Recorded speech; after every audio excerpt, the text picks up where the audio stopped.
Bueno, ahí está. Bueno, primero que todo, buenas tardes. Saludar a todos los asistentes, los que nos están acompañando ahora. Gracias por asistir. Hoy día en el ciclo de charlas nos acompaña Pablo Sánchez, quien es profesor de nuestra universidad, haciendo varios cursos como Geología de Minas, Recursos Energéticos, y hoy nos trae la charla Interacción entre sismicidad, flujo de fluidos y precipitación mineral en el sistema hidrotermal Tolhuaca. Sus dudas, consultas las podemos dejar para el final, las van dejando en el chat y las vamos a leer al final de la presentación para que Pablo las responda y se forme un diálogo. ¿Ya? Entonces, sin más preámbulos, Pablo, el espacio es todo tuyo. Súper. Muchas gracias, Pablo, y muchas gracias a todos los que están presentes. Y gracias, bueno, al capítulo estudiantil austral por esta invitación. Es un gusto poder presentar acá. Bueno, lo que nombró Pablo como el título de mi presentación es una línea de investigación que yo llevo desarrollando desde el comienzo ya de mi doctorado hace ya casi 10 años. Y bueno, como la mayoría de... a ver, ahí está. Como la mayoría de los trabajos de investigación, este es el resultado de un proyecto colaborativo, ¿cierto? En el que han participado diferentes investigadores, entre ellos aquí puse los que han estado más involucrados, Daniele Tardani de la Universidad Austral ahora, Pamela Pérez, consultora en Geología de Exploraciones, Martín Reich, profesor académico de la Universidad de Chile, José Chembrano, también de la Universidad Católica de Chile, y ambos parte del Centro FONDAP SEGA y del Núcleo Milenio Trazadores de Metales. También ha estado involucrada Julie Rowlands de la Universidad de Auckland y Tomás Driesner de ETH en Zurich. Entonces, quiero comenzar con la motivación. Primero, ¿por qué es relevante estudiar sistemas hidrotermales? ¿Ya? Entonces, bueno, por una parte, estos sistemas están relacionados con la formación de sistemas geotermales que pueden proveer de una fuente de energía limpia y sustentable para Chile, bueno, y para muchos otros lugares del mundo, ¿cierto? Entonces ahí hay una relevancia. Y por otra parte, los sistemas hidrotermales están relacionados con la formación de depósitos minerales. En particular, yo les voy a hablar de su relación con los yacimientos epitermales, ya que los yacimientos epitermales en su momento fueron sistemas hidrotermales activos que, debido a una serie de procesos físicos y químicos, lograron concentrar eficientemente los metales y formar yacimientos. Entonces, nosotros de los sistemas hidrotermales sabemos varias cosas. Sabemos, por ejemplo, que la evolución química de los sistemas hidrotermales está controlada principalmente por los procesos de interacción calor-fluido-roca. Entonces aquí podemos ver este diagrama clásico de los años 90 en el que se muestra un sistema hidrotermal relacionado a un intrusivo en un volcán andesítico. Entonces todo comenzaría aquí con la percolación profunda de aguas meteoricas que percolan debido a la gravedad, ¿cierto? Hasta que se encuentran con este intrusivo magmático que les transfiere calor y masa, entonces formando un fluido reactivo ya con componentes ácidos como los que se muestran acá, y este fluido reactivo, al estar también caliente, disminuye su densidad y por el efecto de buoyancia logra ascender. Entonces, en su recorrido, al ser un fluido ácido y reactivo, interactúa con la roca, la altera, cambia, genera cambios mineralógicos en ella con estas zonaciones conocidas, ¿cierto?, en el estudio o cuando se han descrito diferentes sistemas hidrotermales, ¿cierto? Entonces, bueno, la evolución química de estos fluidos también puede generar que estos se neutralicen y después pueden ser afectados por procesos secundarios más en superficie, como por ejemplo cuando nos encontramos en las zonas centrales donde puede concentrarse un agua clorurada. Estas pueden ser afectadas por ebullición, generando una partición de algunos componentes, y esta partición va a concentrar componentes como por ejemplo el H2S, que se va a ir a la fase vapor, y que cuando alcanza superficie, este puede condensar y formar alteraciones características de estas zonas más superficiales y más como en la cima de este volcán andesítico. Mientras que en las zonas más distales vamos a tener estos fluidos más neutros que pueden llegar y alcanzar la superficie.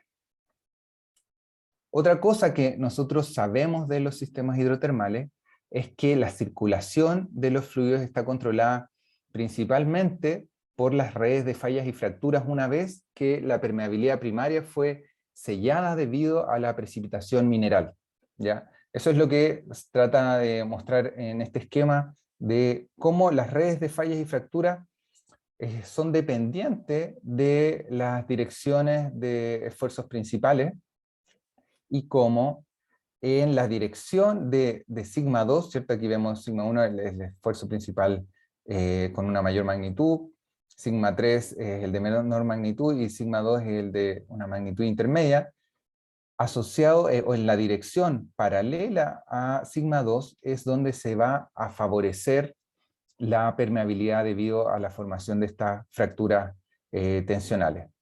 Esto lo podemos ver a diferentes escalas, en particular en esta figura se muestra un sistema geotermal en Indonesia, en el que se indica acá que las zonas donde hay una mayor permeabilidad, donde se encuentran las feeding zones, las zonas alimentadoras de los pozos producción y de extracción de fluidos geotermales, están directamente relacionados con la ocurrencia de fallas y fracturas y con una mayor densidad de estas redes de fallas y fracturas. Ahora, estas condiciones relativamente metaestables pueden ser perturbadas por los terremotos, y ahí de eso vamos a profundizar un poco más adelante en la charla. Y eso fue planteado en los años 80 en este trabajo seminal de Richard Simpson, en el que él muestra y propone el mecanismo de bomba de succión, ¿ya? Y este mecanismo, ¿qué es lo que describe? Bueno, aquí está esquematizado en una falla que podría ser, aquí en vista en planta, una falla de rumbo, ¿cierto? De Extral. Entonces nosotros sabemos también que las fallas no son infinitas y no son como homogéneas, sino que las grandes fallas están conformadas por diferentes segmentos que están unidas por estas zonas, por zonas de acomodación, ¿cierto? O por, en este caso, lo que se va a transformar en un yoke dilatacional. Entonces, este mecanismo de bomba de succión que planteó Richard Simpson lo esquematiza aquí. Esto es pre-sísmico, el momento presísmico, y en el momento en el que hay deslizamiento y ruptura en estas fallas principales, lo que va a ocurrir en esta zona de acomodación, que es el aumento de volumen, y ese aumento de volumen va a generar una caída de la presión, ¿cierto? Y debido a esa caída de presión se puede formar una brecha de implosión. Es como esto genera una brecha, se rompe aquí la roca, por supuesto, y gatilla también la precipitación de minerales hidrotermales que estaban en la fase fluida en los momentos previos a la actividad sísmica, ¿ya? Entonces, esto se ve a diferentes escalas, y luego se relacionó esto con los offshoots, con las zonas donde se concentra la mineralización en los sistemas epitermales. Entonces, si bien estas dimensiones de los sistemas hidrotermales son bastante bien conocidas, lo que yo les voy a hablar ahora, y lo que yo me he dedicado principalmente a investigar, es a cómo ocurre la interacción dinámica entre estos procesos, ¿ya? Y lo que les voy a contar en esta charla va a estar guiado por dos preguntas de investigación que escogí, ¿ya? Dos preguntas que, la primera es, ¿cuál es el efecto de la interacción entre la alteración hidrotermal y la deformación frágil en la evolución, en la estructura termal de los sistemas hidrotermales? Y la segunda pregunta que vamos a abordar en la segunda mitad de la charla es, cuál es el efecto que tienen los terremotos en la mineralización, ¿ya? Entonces, un caso de estudio ideal para abordar estas preguntas es la zona volcánica sur, donde es sabido que la actividad tectónica controla la génesis y evolución de los magmas, y donde están presentes dos grandes sistemas de falla. Por una parte, el sistema falla-Liquiñowski, que está marcado aquí en estas líneas negras, que es un sistema de falla de rumbo dextral con más de 1200 kilómetros de extensión, y en su terminación norte se encuentra el sistema geotermal Tolhuaca, del que vamos a hablar ahora más profundamente. Y también en esta zona se encuentra presente estos sistemas de fallas transversales al arco, que están marcados aquí con líneas rojas, que son sistemas de falla de rumbo principalmente noroeste, y que también se ha mostrado que ejercen un control en el magmatismo que está relacionado a estos sistemas de falla, y que contrasta con el control que ejerce el sistema de falla Liquiñowski.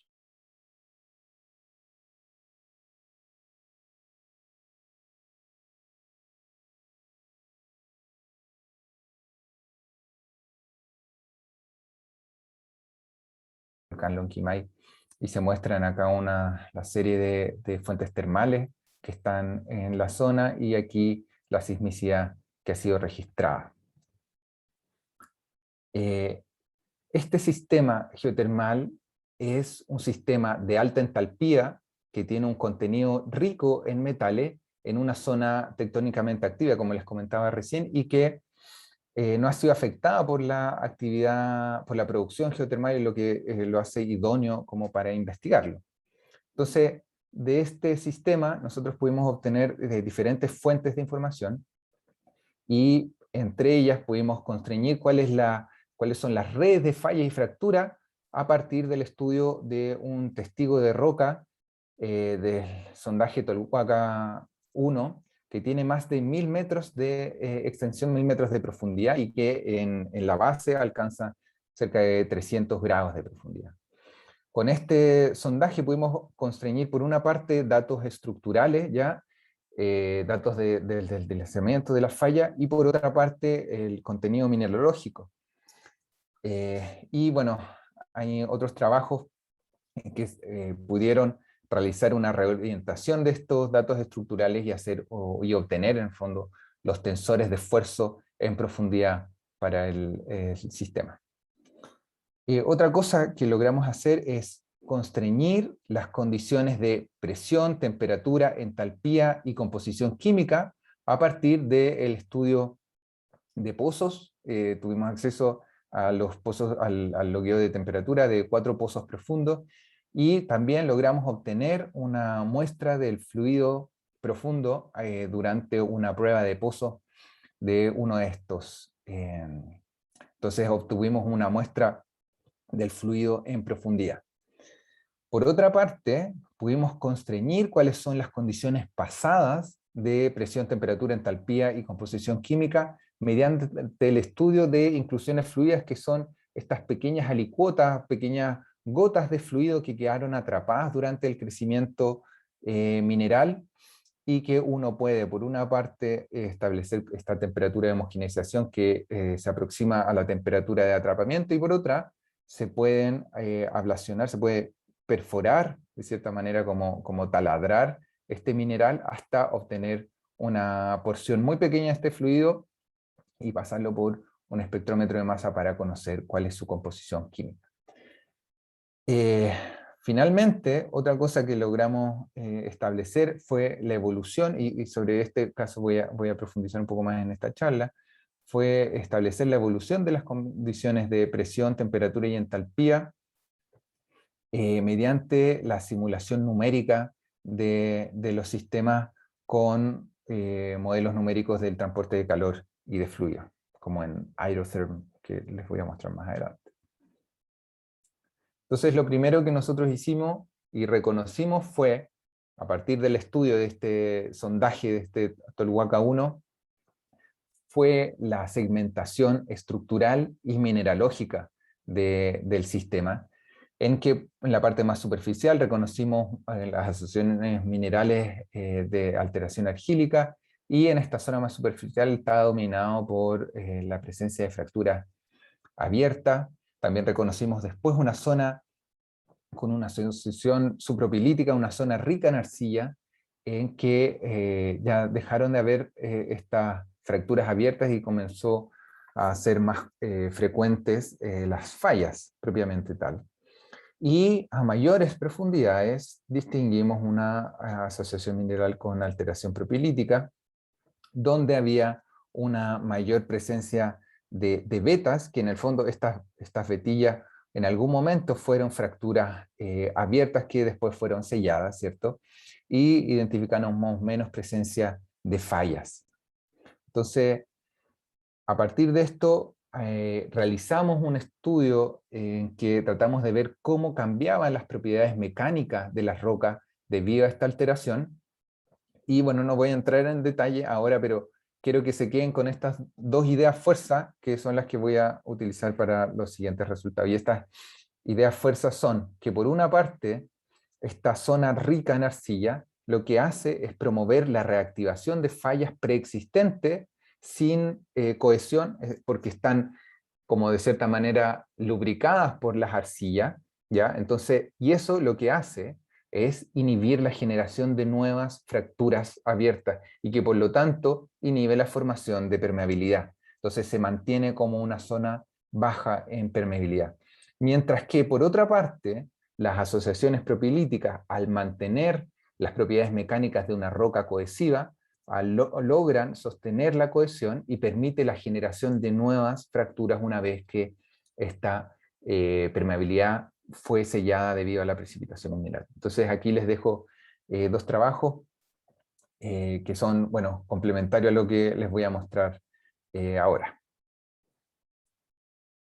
Entonces aquí la pregunta clave es ¿cuál es el efecto que tiene la alteración hidrotermal en la estructura termal del sistema a gran escala, ¿ya? Entonces, para eso utilizamos la simulación numérica de transporte de calor y fluidos ocupando el software Hydrotherm y las metodologías descritas por estos autores, en la que nosotros estamos simulando una intrusión instantánea de un cuerpo magmático a 900 grados y estamos asumiendo como las condiciones estándar de la roca de caja. Entonces queremos ver cómo evoluciona el sistema hidrotermal en el tiempo bajo bajo dos casos principalmente. Uno, con la existencia de esta zona rica en arcillas y que por lo tanto con una menor permeabilidad, y por otra parte el caso sin este nivel rico en arcilla. Entonces, aquí les muestro este esquema así como simplificado. Entonces, quiero que vean acá esta simulación en la que van a ver la evolución de la estructura termal del sistema. Aquí vemos en esta barra, en esta escala de colores, las temperaturas. Esta es temperatura de 0 a 400 grados. Y a la izquierda van a ver el caso sin el nivel rico en arcilla, sin esta clay cap. Y aquí a la derecha van a ver el caso con este nivel rico en arcilla que aquí está esquematizado en esta geometría con las líneas verdes, ¿ya? Entonces, ahora allí empieza el sistema y podemos ver, por una parte, que en el caso con esta clay cap, el sistema se calienta más rápido y al mismo tiempo van a ver que se sostiene por un mayor tiempo en las altas temperaturas. Y ahora quiero que noten, en el fondo, el efecto que vamos a ver más adelante, el efecto más que por ser una tapa, así como la tapa de una olla a presión, lo que ocurre es que este nivel rico en arcilla sella y protege al sistema de la influencia de las aguas frías superficiales, más que generar como esta especie de tapón de alta temperatura, ¿ya? Entonces, es gracias a ese efecto el que la clay cap logra sostener estas condiciones de mayor temperatura por más tiempo. ¿Ya? Estos mismos resultados los podemos observar en estos gráficos, ¿ya? Que se muestra aquí temperatura versus el tiempo, ¿cierto? La evolución temporal de la temperatura, arriba en el caso sin este nivel rico en arcilla, y abajo en el caso con esta clay cap, con este nivel rico en arcilla. Entonces podemos ver que en este caso, bueno, los 4 colores indican 4 profundidades, como se muestran acá. Entonces podemos ver cómo las temperaturas ascienden más rápido en el caso cuando hay una clay cap, ascienden, y bueno, aquí se mantienen homogéneas porque se pierde un grado de libertad, aquí alcanzan las condiciones de ebullición, de consistencia de 2 fases, entonces esta es la mayor temperatura que pueden tener el sistema a esa presión. ¿Ya? Entonces aquí alcanza esa temperatura y se mantiene y dura más tiempo y es mucho más rápido que en comparación a esta. A la derecha podemos ver un gráfico de la fracción de vapor versus el tiempo, la misma evolución. ¿Y esto qué indica esta fracción de vapor? En el fondo, cuando esto es mayor que 0, es cuando hay una fase de vapor presente y por lo tanto hay coexistencia de 2 fases y que es la ebullición, ¿cierto? Entonces, lo que podemos ver acá es que en el caso cuando sí hay este nivel rico en arcillas, se llega antes a estas condiciones de ebullición y se prolongan por un mayor periodo y también alcanzan profundidades que en el caso sin este nivel rico en arcilla no se alcanzan. Y por lo tanto, esa es una de las conclusiones, el desarrollo de este nivel de baja permeabilidad puede ayudar a aumentar la duración de estas condiciones de alta entalpía por un factor de 3 en el reservorio geotérmico. Ya, eso fue la primera parte con esta pregunta. Ahora vamos a pasar a esta segunda pregunta de cuál es el efecto que tienen los terremotos en la mineralización. ¿Ya? Entonces, primero necesitamos saber cuáles son las condiciones del sistema. Y para eso podemos utilizar los datos, como les comentaba anteriormente, los datos de los sondajes. Entonces aquí les muestro este logueo de temperatura, de profundidad versus temperatura, para los diferentes pozos, y bueno, eso se muestra en diferentes colores, y estas son las líneas de la curva de ebullición en función de la profundidad. Entonces, normalmente estos datos son representados en estas dimensiones, en las dimensiones de presión versus temperatura. ¿Ya? Entonces me imagino que ustedes han visto gráficos similares. Entonces, a bajas temperaturas y altas presiones, lo que tenemos es que el agua va a estar en fase líquida, una fase, ¿cierto? En cambio, a altas temperaturas y bajas presiones, lo que vamos a tener es una única fase, ¿cierto? Y bueno, aquí se muestra el punto crítico del agua, que es donde las propiedades y las características de los fluidos no se pueden distinguir fácilmente entre líquido y vapor, ¿cierto? Entonces, en este esquema, la gran limitación que tiene este esquema es que la transición de un fluido 100% líquido a un fluido 100% vapor se restringe únicamente a esta línea, ¿ya? Entonces, es por esto que para poder representar y para analizar nosotros el efecto que tienen los terremotos y que tienen estas caídas de presiones, como les decía antes, por el mecanismo bomba de succión, es mejor representar las condiciones termodinámicas del fluido en un esquema presión-entalpía, ¿ya? En el que permite expandir la zona de líquido-vapor, de pasar de una línea a pasar a una zona. Entonces ahora les pido que se concentren porque si no, no van a poder entender el resto de la charla, ¿ya? Entonces aquí aumenta la presión hacia abajo en profundidad, lo que es como un símil de que hacia abajo vamos a tener mayor presión, ¿cierto? Es como viendo un aumento de la presión con la profundidad hacia abajo. Y hacia la derecha vemos un aumento de la entalpía.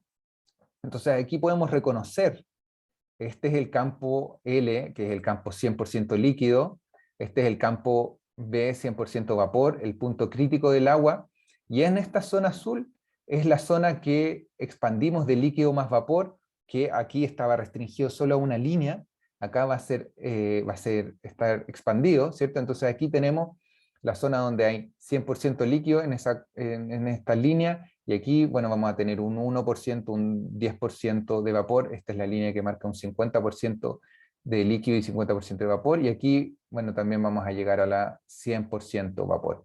Y se muestran también las isotermas, que por supuesto en la zona líquido están directamente relacionadas a la entalpía del fluido, pero cuando alcanzamos la zona líquido más vapor, se pierde un grado de libertad, entonces en el fondo no puede aumentar la temperatura a menos que todo este fluido cambie de fase, si lo vemos así, desde líquido a vapor, ¿ya? Entonces, este es el esquema que nosotros utilizamos, o las dimensiones con las que nosotros podemos más fácilmente analizar el efecto que tienen los terremotos en los sistemas hidrotermales. Entonces, bueno, primero lo que hicimos es representar acá las condiciones del Tolhuaca. Aquí ustedes ven, estos son los mismos datos de los pozos, estos son los datos de inclusiones fluidas acá, y aquí se ve en este círculo naranjo cuál es la representación de las condiciones del reservorio estimadas, ¿ya? Entonces ahora viene la parte clave, cuál es el efecto que tienen los terremotos en estas condiciones. Y para eso usamos nosotros una metodología que en ese tiempo había sido recientemente desarrollada por este trabajo de Weddeley y Henley, en el que ellos asumen, bueno, la existencia de estos yogs dilatacionales, y para tratar de calcular cuál es esa variación de volumen que ocurre durante la ruptura de estas fallas principales, ¿cierto? Aquí están las fallas principales, estas, y aquí cuando hay ruptura, lo que ocurre es un aumento de volumen en este yog dilatacional. Para saber eso, ellos estimaron y asumieron, y nosotros también asumimos, que el slip, el deslizamiento de estas fallas, es equivalente al movimiento o al aumento de volumen, en el fondo, en esta dirección. O sea, este aumento este desplazamiento va a generar un aumento en el volumen. Y esto es lo que, bueno, esto es parte de los resultados que ellos obtuvieron, y nosotros hicimos ese cálculo para el caso del sistema geotermal Telhuaca. Entonces aquí logramos representar a partir de las condiciones del Telhuaca, calcular cuál es la variación del volumen en los yogs dilatacionales en función de la magnitud de los terremotos, y cuál sería la variación de presión debido a ese aumento de volumen, ¿ya? Entonces, a partir de estas condiciones del reservorio, nosotros podemos estimar cuál es esa caída de presión. Entonces podemos ver que, por ejemplo, un terremoto de magnitud 1 puede generar una caída de presión de cerca de 70 bar desde acá, y generar una fracción de vapor de hasta un 30%. Entonces, una primera conclusión es que no es necesario tener un gran terremoto para cambiar dramáticamente las condiciones termodinámicas de un fluido. Entonces ahora lo que nosotros quisimos analizar era, bueno ya, pero ¿cuál es el efecto que estas caídas de presión tendrían en la solubilidad del oro y de otros metales preciosos y de aquellos que están siendo controlados en el ambiente epitermal, ¿ya? Entonces para eso hicimos simulaciones, en realidad una modelación geoquímica de la solubilidad del oro en el campo presión-entalpía con el software GEMS, y que consideran la pérdida de volátiles y en particular el enriquecimiento que existe en la fase vapor de H2S cuando hay ebullición. Y esto debido a que el oro se liga con el H2S, y es su ligante principal en este ambiente. Al pasar el azufre, ¿cierto?, a la fase vapor, el oro se queda como sin su ligante, se queda sin su amigo, y eso gatilla la precipitación. Entonces, de estos resultados, estas es las líneas en rojo, marcan la solubilidad del oro en este campo. Entonces, aquí está en ppm. Entonces, lo que muestra acá es que que pequeños terremotos generan caídas de presión que pueden disminuir hasta 2 órdenes de magnitud la solubilidad del oro y lo que gatilla una muy eficiente precipitación.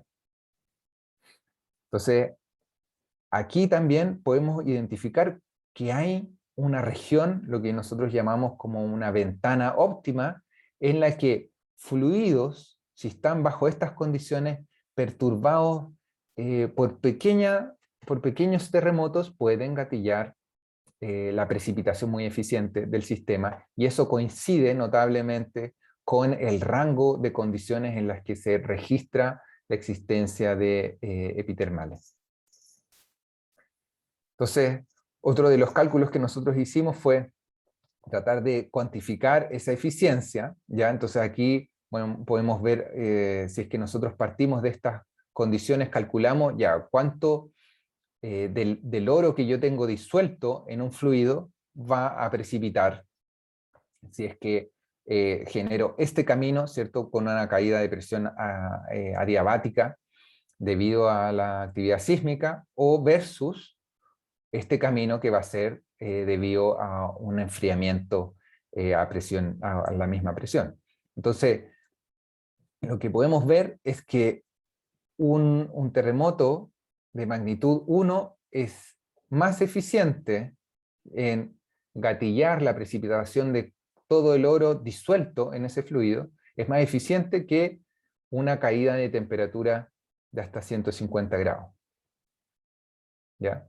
Entonces, algunos de los ejercicios que nosotros tratamos de hacer con estos resultados, y este es como una cosa media exploratoria que hicimos, fue tratar de ver ya cuál es el volumen que está siendo afectado en función, ¿cierto?, de la magnitud de los terremotos, porque por supuesto, mientras más grande la falla, o sea, mientras más grande el terremoto, está asociado a una falla más grande, ¿cierto? Y eso va a generar un aumento en el volumen que existe en ese shock dilatacional. Entonces, nos dimos cuenta que, por ejemplo, mientras que el volumen aumenta en escala logarítmica con la magnitud de los terremotos, al mismo tiempo también sabemos que los terremotos más grandes son menos frecuentes, ¿cierto? Y eso se muestra en este gráfico de la distribución magnitud-frecuencia de los terremotos,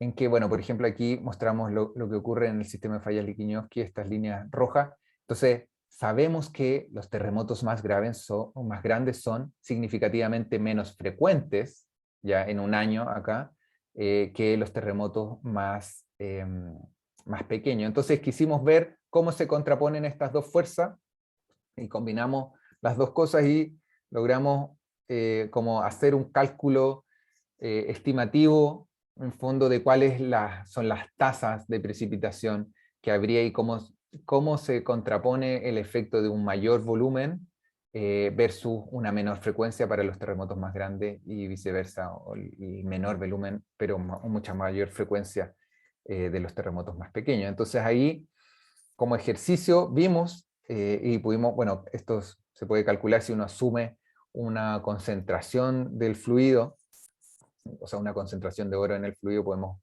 calcular esta área abajo de la curva, que en el fondo sería esta tasa de precipitación normalizado por año, ¿ya? Entonces, más allá de las magnitudes de estas cifras, así como considerarlas como algo real, es como el ejercicio era ver que una gran parte de este total de la precipitación de oro asociada a este mecanismo bomba de succión va a estar en un rango de magnitudes intermedias, no se va a concentrar ni en los terremotos más grandes ni tampoco tanto en los más pequeños. Ya, entonces, bueno, como ustedes saben también, y como en la mayoría de los trabajos, siempre hay limitaciones y siempre hay algo que avanzar, y este modelo, el modelo de pistón, después de los trabajos que recién les mostraba, nosotros nos dimos cuenta de cómo tratar de superar las principales limitaciones. Y esas limitaciones son que, por una parte, ustedes también saben que el slip de la falla no es homogéneo, y las fallas no son infinitas. El deslizamiento, la ruptura, hay un gradiente aquí de deslizamiento. Entonces, en el fondo, la mayoría del deslizamiento se concentra en el centro de una falla durante un terremoto, durante una ruptura, y desciende hasta ser cero en los bordes de la falla, ¿ya? Entonces, eso no está siendo considerado y nosotros tratamos de mejorar el modelo. Y por otra parte, el flujo de fluidos tampoco está considerado en este modelo, ¿ya? Entonces, para eso desarrollamos otro modelo numérico, pero ahora es un modelo de elementos de borde, que lo que permite hacer es calcular el deslizamiento en estas fallas principales, el deslizamiento y la apertura en estas fallas principales, pero como respuesta de un tensor de esfuerzo que va a deformar un medio elástico y homogéneo, ¿ya? Entonces, en el fondo, nosotros no estamos predefiniendo que esta ruptura, que este slip, va a ser equivalente a lo que se va a abrir acá, sino que calibramos también estos modelos con datos que se saben de las características de los terremotos y podemos tener un modelo mucho más preciso en eso. Y eso es lo que obtuvimos acá y también, bueno, mejoramos la grilla. Entonces, acá se muestran estos dos fallas principales, ¿ya? Y cómo responden a un tensor de esfuerzo razonable.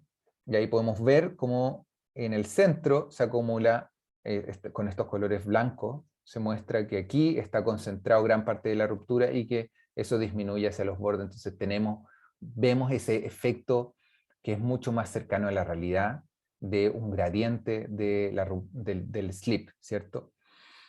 Y por otra parte, también logramos calcular cuál es la apertura como respuesta no a este mismo deslizamiento que ocurre en las fallas principales, sino como respuesta a la deformación que ocurre en este medio homogéneo, ¿ya? Entonces, bueno, una de las gracias de los modelos numéricos es que uno puede efectuar cientos de corridas con el gasto computacional nomás, ¿cierto? Sino que es diferente a un modelo análogo en el que cada corrida toma tiempo. Y una de las preguntas que nosotros teníamos y que tenemos, bueno, es ¿cuál es el efecto que tiene la geometría de estos yoke dilatacionales? Entonces, ¿cuál es el efecto que tiene, por ejemplo, esta distancia? Esta es una vista en planta para estas mismas dos fallas principales, ¿cierto? Aquí ven las fallas principales en negro y este yoke dilatacional acá en rojo.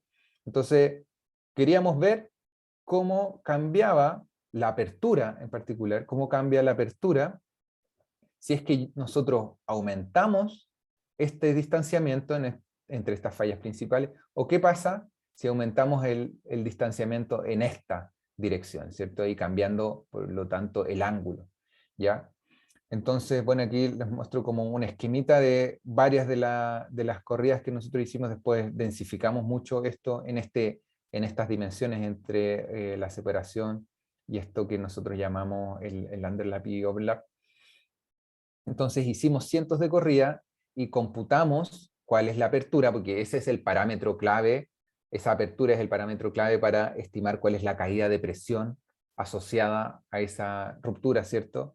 Y lo hicimos para terremotos de diferentes magnitudes y un resultado muy bello que obtuvimos de la naturaleza, en el fondo, es que hay una geometría óptima que maximiza esa apertura. En el fondo, si es que yo tengo estos dos fallas principales demasiado separadas, la apertura va a ser poca, y si las tengo, por ejemplo, demasiado juntas en esta dirección, también va a ser muy poca, y si las tengo en un rango intermedio, esa apertura se va a maximizar, y por lo tanto el efecto que tiene en la caída de presión del fluido también se va a maximizar. ¿Ya? Entonces, eso es uno de los resultados interesantes que estamos obteniendo ahora con estos nuevos modelos numéricos. Y otra cosa que hicimos fue, a partir de los resultados que obtuvimos de este modelo mecánico, es tratar de analizar ya cuál es la evolución en el tiempo que generan estas perturbaciones, este aumento de la apertura. Y para eso ocupamos un software de transporte de calor y fluidos que normalmente se ocupa para simular reservorios geotermales, que se llama TOF2. en el que nosotros asumimos las condiciones iniciales a partir del modelo que recién les mostraba, y vimos, ya partiendo desde ese segundo cosísmico, cómo migran los fluidos y cómo se rellena este espacio vacío, de cierta manera, cómo se rellena con fluidos y con características de los fluidos que sean relativamente realistas. Entonces, en el fondo, ver escenarios factibles físicamente, ¿ya? Y una de las cosas notables que logramos identificar es que hay escalas temporales diferentes en estos procesos. Por una parte, un proceso así como muy instantáneo, muy rápido, que es que un aumento de la presión en este yoke dilatacional, que dura menos de fracciones de segundo, es la que se rellena de fluido. Y también vimos que existe una especie de frente de propagación de esa disminución de presión, un frente que se propaga por una parte hacia los bordes, hacia como la host rock, la zona de daño también, y también que se propaga hacia la falla, ¿ya? Entonces, como síntesis y para ir cerrando, respecto a las preguntas que les planteé inicialmente, por una parte, ¿cuál es el efecto de esta interacción entre los procesos de calor, fluido, roca y la deformación frágil? ¿Cuál es su efecto en la evolución termal de los sistemas hidrotermales? La respuesta es que la segmentación debido a la formación de este nivel rico en arcilla genera una capa de baja permeabilidad, lo que afecta la duración y la estructura termal del sistema. Y la otra pregunta, ¿cuál es el efecto que tienen los terremotos en la mineralización?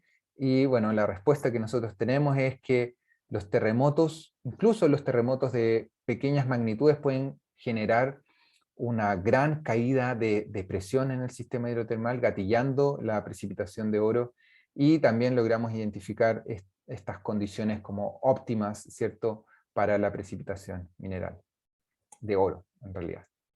Y bueno, aquí les quería contar muy brevemente sobre lo que estamos llevando a cabo ahora, bueno, con un proyecto Fondesit en el que participa Daniele Tardani, Pamela Pérez, Carolina Muñoz y Felipe Aaron, en el que estamos nosotros estudiando sistemas hidrotermales activos que están en contextos tectono-magmáticos estructurales disímiles, que son el caso del volcán Puyehue Gordón Cauye, por una parte, y no sé si bueno, y aquí nosotros estamos, ahí se muestra un videíto del muestreo de gases. Estamos realizando, bueno, monitoreo también de las condiciones de estas fuentes termales, monitoreo y caracterización química de los fluidos, además de un mapeo estructural más en detalle, porque queremos analizar cuáles son las características o cuál es el efecto que tienen estas características estructurales disímiles, estos contextos estructurales disímiles, y también queremos ver la evolución en el tiempo, cómo pueden ser afectados los sistemas hidrotermales debido a perturbaciones como por ejemplo terremotos o por ejemplo eventos climáticos más transientes. Entonces, bueno, una de las gracias que hay, por ejemplo, en el Soyipuyi, es que hay geysers, y estos geysers nosotros instalamos termocuplas para monitorear en series de tiempo, datos continuos, que nos permitan ver, en el fondo, cuáles son los efectos que tienen más bien estas perturbaciones en la dinámica del sistema hidrotermal. Bueno, y con eso vuelvo a reiterar mis agradecimientos a los coinvestigadores y por una parte, bueno, al fondo que recién mencionaba, al SEGA, este centro FONDAP, al Núcleo Milenio Trazadores de Metales y bueno, también a la gente de las empresas GGE y MRP que nos permitieron acceder a estos datos. Y con eso termino.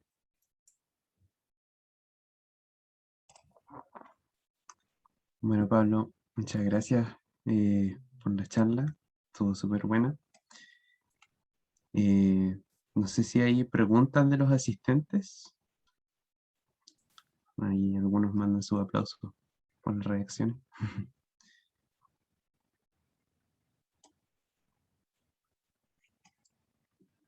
Bueno, mientras llegan algunas preguntas, yo quería hacer una como de parte mía. En la parte donde veías como la caída de presión que gatillaba la precipitación del oro, em, eso es como para el oro en sí, como metal, Sí, a precipitar, pero a algún mineral o como metal en sí. buena pregunta, no, como oro puro. Y en el Ya, fondo, una cosa que también calculamos fue, y que no mostré ahora, es la solubilidad del cuarzo. Entonces, con eso nosotros pudimos estimar, por ejemplo, una ley entre cuarzo y oro, asumiendo que está precipitando en como vetas de cuarzo. claro. Y las leyes que nosotros logramos calcular y estimar son consistentes con las leyes en las que se documentan en el ambiente Mm, epitermal. Pero efectivamente es como oro puro, como claro, oro en estado sólido. Y eso, bueno, eh, con más de una reacción. Ya si es que el oro ahí estaba con el ligando H2S o HS. claro. Y eso podría como extrapolarse quizás más complejo, pero a más fases, como donde pueda precipitar oro, o incluyendo Eh, la pirita, por ejemplo. Sí, bueno, buena pregunta. Es que en la pirita no se conoce bien el mecanismo, no hay, porque para estos cálculos de solubilidad tú tienes que establecer como una La ley reacción, de, una constante de equilibrio, una ley de reacción. claro. Entonces, la incorporación del oro en la pirita no eh, es como medio como solución sólida en realidad, y no está bien descrito y es difícil, es muy difícil de calcular. Entonces, bueno, además de lo que uno podría asumir es que estas partículas de oro en, en la pirita son realmente nanopartículas que son incorporadas posteriormente más que esté precipitando con la pirita, ¿cierto? No es una fase que se incluye durante el crecimiento de la pirita más que incorporación en la estructura cristalina per se. Claro. Eh, bueno, aquí hay una pregunta de Paula González. Dice, si ese sistema se aplica en un ambiente como en el norte de Chile, en el desierto de Atacama, ¿cómo sería su comportamiento con respecto a la precipitación del oro? Eh, bueno, habría que ver cuáles son las condiciones que cambian en el norte de Chile, ¿cierto? En el desierto. Em, o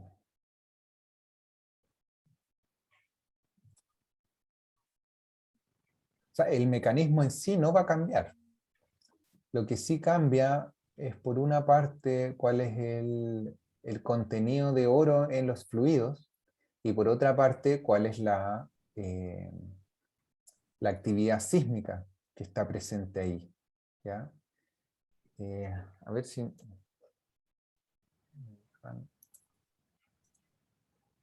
Ah, bueno, aquí justo está.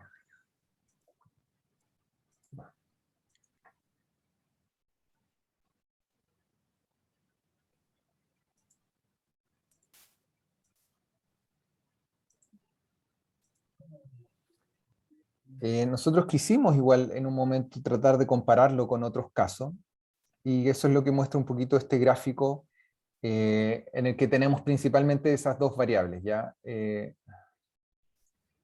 Aquí a la derecha, o sea, aquí en la horizontal tenemos las concentraciones de oro para diferentes sistemas, y aquí en la vertical tenemos la densidad de terremotos, en el fondo es como la actividad sísmica.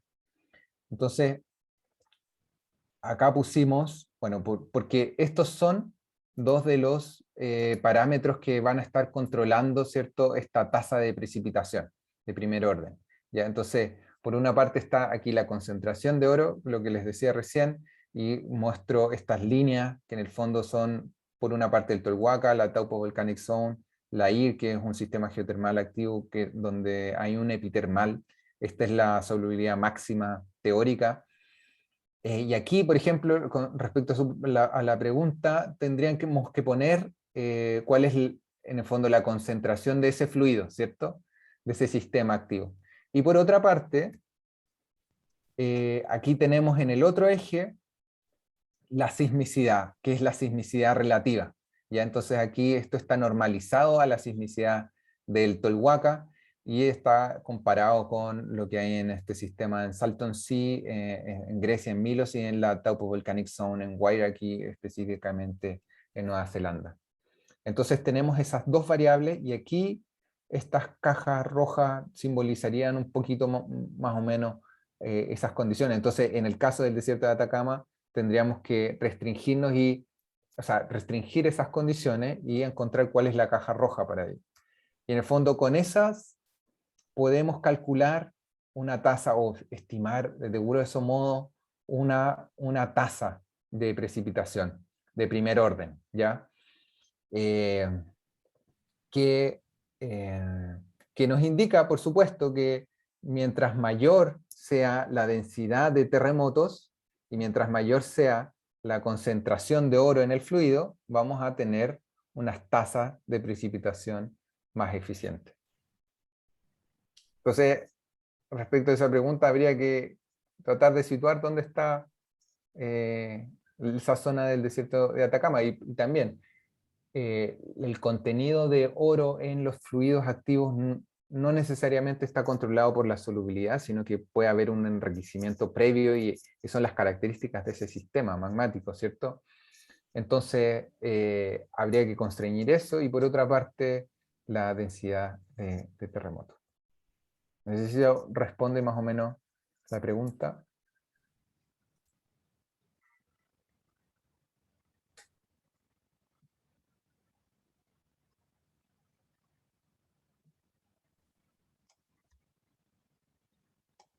Ahí parece que se entendió. Súper. Espero no haberlos enredado más todavía, con esta mezcla un poquito excéntrica entre terremotos y geoquímica y alteración hidrotermal. No sé si hay otra pregunta. Bueno, y ahí de pronto iba a preguntar también un poco como la influencia de justamente eso, como de la química del fluido desde donde precipita.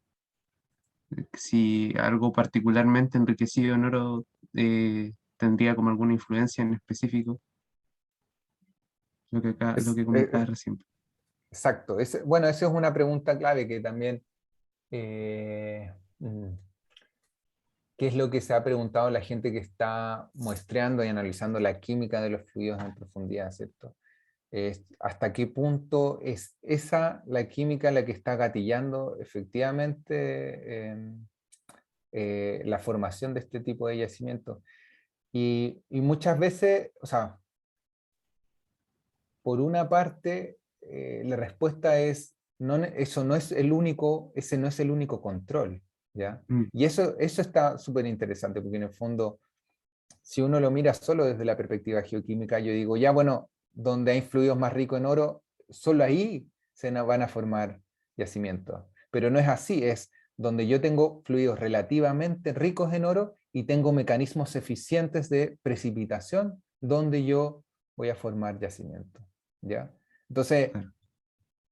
y por eso mismo, en el fondo, en la exploración, y ahora, ¿cuál es la implicancia de eso en la exploración? Es que en la exploración se tienen que considerar ambas variables, ¿cierto? No podemos hacer una exploración solo basada en la geoquímica o algo solo basado en la geología estructural y tratar de identificar cuáles son estos rasgos geométricos de las fallas que maximizan la precipitación mineral, ¿cierto? Sino que es una combinación de ambas y por lo tanto la preparación de los futuros geólogos económicos tiene que ver con ser capaces de integrar las diferentes dimensiones de información. Sí. La respuesta corta sería sí por una parte, pero no es todo. Sí, la química de las aguas es importante, la química del fluido es importante, pero no lo es todo. Claro. Acá el Seba Rivas tiene una pregunta, tiene levantada la mano. Prende tu micrófono.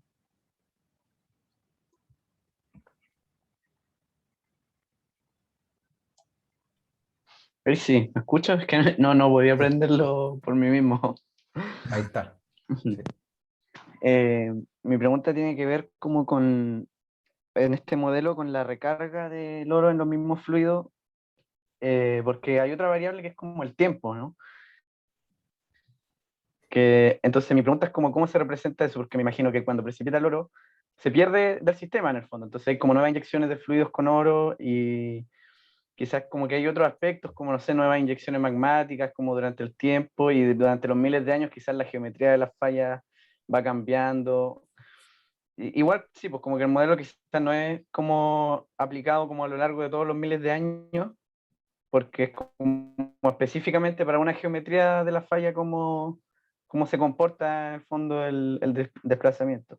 Pero esa era mi pregunta, como cómo se representa esto, la variable tiempo en el fondo.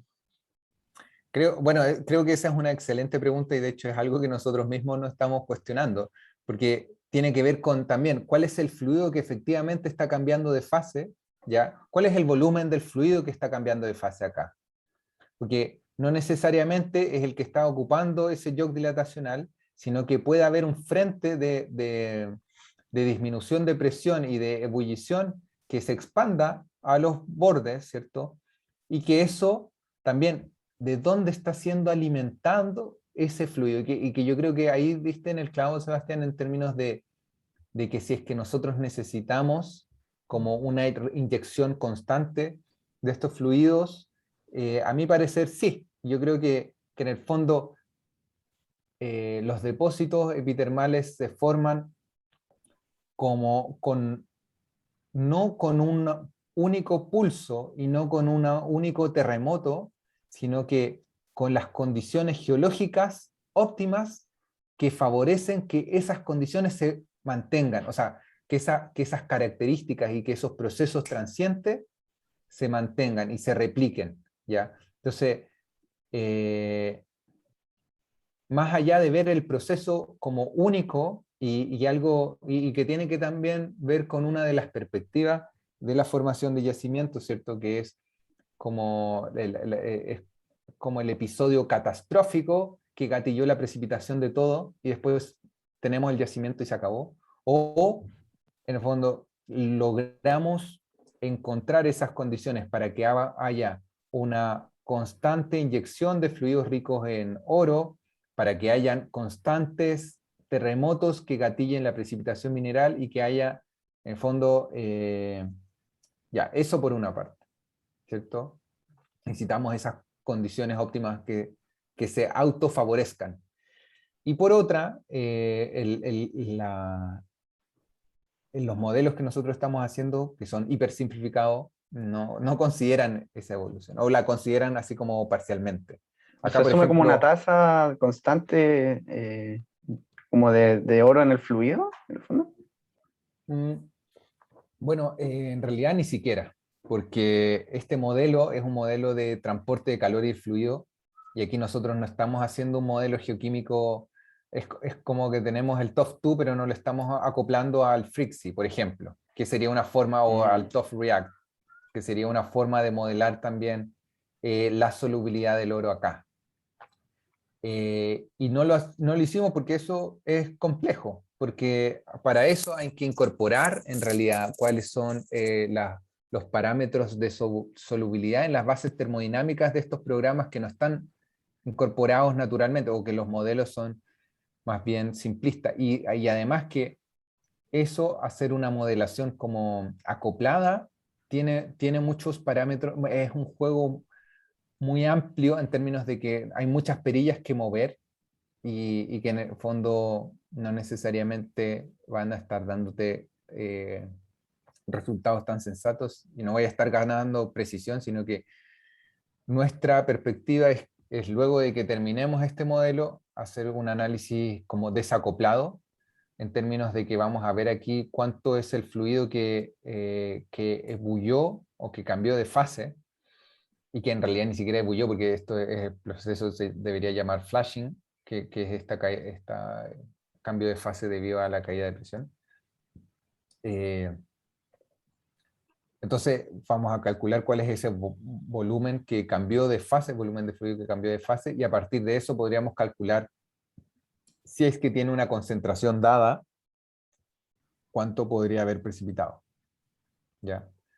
En el modelo que yo les conté antes, esto no considera nada de eso. Por eso les decía también, es como, esta es la versión hiper simplificada.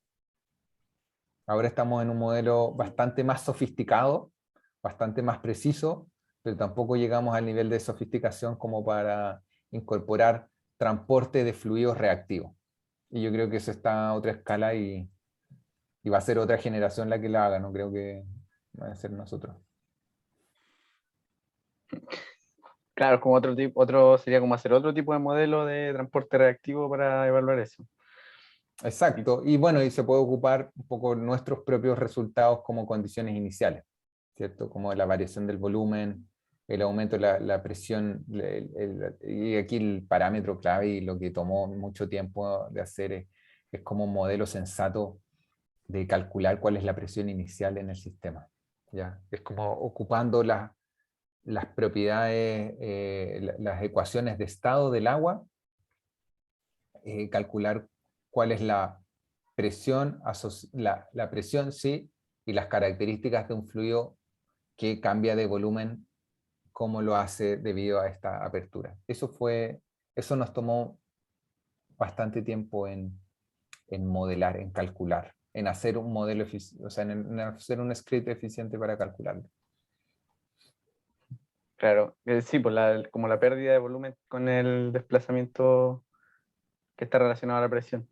Y también, la otra pregunta que tenía también era como parecido, pero tiene más que ver con el flujo, con eso como el flujo de los fluidos. Yo, o sea, me imagino que cuando en este modelo precipita el oro, en estos yoke dilatacionales, pero después si es que hay una recarga, por ejemplo, de fluido con más H2S, entonces quizás el oro no puede como perder su solubilidad y, o sea, perdón, volverse más soluble y quedar como volver a disolverse, por así decirlo, y seguir por el fluido. Eh, Buena pregunta, pero en el fondo serían procesos como de redisolución. Sí, que es como lo que uno puede ver así como procesos que se superponen. Ahora, muchas veces lo que ocurre es que, por ejemplo, ese oro nos precipita solo, como hablábamos antes, precipita con cuarzo, y tú lo que obtienes en el fondo es una vetilla, y lo que se observa en la evidencia en terreno son estas vetas que van creciendo como capas, una por sobre otra de cuarzo, de calcedonia, ¿cierto? En las que van indicando diferentes episodios de precipitación mineral. Y ahí es donde está el oro. Entonces, el oro queda relativamente aislado, ¿cierto? Entonces, en el fondo, precipitaste esas partículas y formaste una capa de cuarzo. Ah, claro. Y después Tengo, formaste otra. Entonces, eh, sí, así es como se conserva. A menos que tú luego redisuelvas todo debido a la acción, no sé, de un fluido extremadamente ácido. sí, Pero porque en ese caso me imaginaba que después, como con el flujo lateral de los fluidos con oro, terminarían como precipitando en las periferias como debido a la temperatura, como que era el otro ujú. control que tenía el oro en su precipitación. Sí, y por ejemplo, si es que uno hace un modelo de transporte reactivo, ese sería un problema, porque tú tendrías que simular que lo que nosotros, o sea, porque nosotros sabemos, la evidencia geológica nos indica que esto se va precipitando en vetas y estas vetas quedan aisladas, ¿cierto? Entonces, tendríamos que forzar al sistema a que no haya reprecipitación o redisolución en realidad del oro. Ujú. Sí, Pero esa sí, era mi pregunta. súper Gracias. buenas preguntas. Muchas gracias, Seba. No sé si hay más preguntas en la audiencia.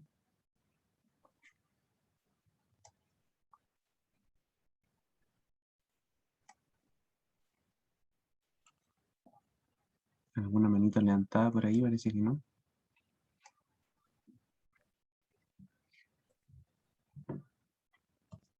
Va a contestar.